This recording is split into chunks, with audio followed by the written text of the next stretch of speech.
Hi everybody, welcome back to the channel. I recently got a question from a very young girl asking the question, if everything is one, if the universe is all one infinite whole, why does anything mean anything? How does anything have any meaning at all? If God is one and the same with us, if this is all there is, what means anything? Why should anything mean anything? And the answer to this question is that things mean what we say they mean. Things mean what we invest in them.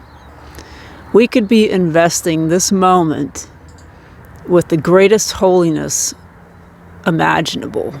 This moment could be unimaginably holy. It could fill us with ecstasy.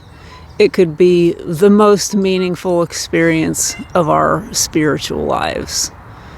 Every conversation that we have, every relationship that we have, every event that happens to us, our entire lives, the entirety of our lives could mean, they're going to mean whatever we say they mean. And if you think those things mean nothing, then that's what they will mean. And if you think that life is the holiest thing that there is, and every moment is pure spiritual ecstasy, that's what it's going to mean. That's what it's going to be.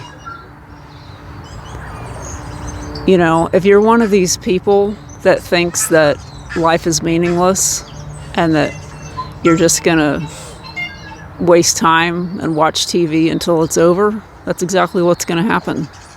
You know, if you think that nothing is holy, and, you know, people who have children are selfish, and life is just about being here and having a good time and eating some good food, you know, that's what it's going to mean for you. And you're robbing yourself of one of the greatest pleasures that's available to us as human beings. You know, the ecstasy that we could be experiencing in every waking minute of pure holiness, pure oneness, pure connection to everyone and everything around us it's available to us every single minute. Yeah, I would ask you a question, you know, do you believe in viruses?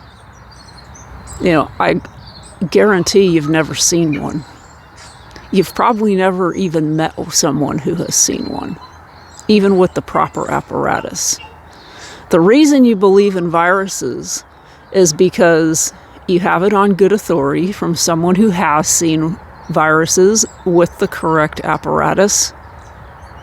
It's established, conventionally accepted in popular culture that viruses exist, and you've seen the effects on other people and on yourself.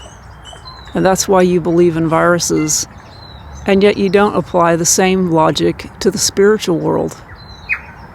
You know, you do have it on good authority from people who specialize in this area that God exists, that holiness exists, that holiness is an experience that's available to us as human beings.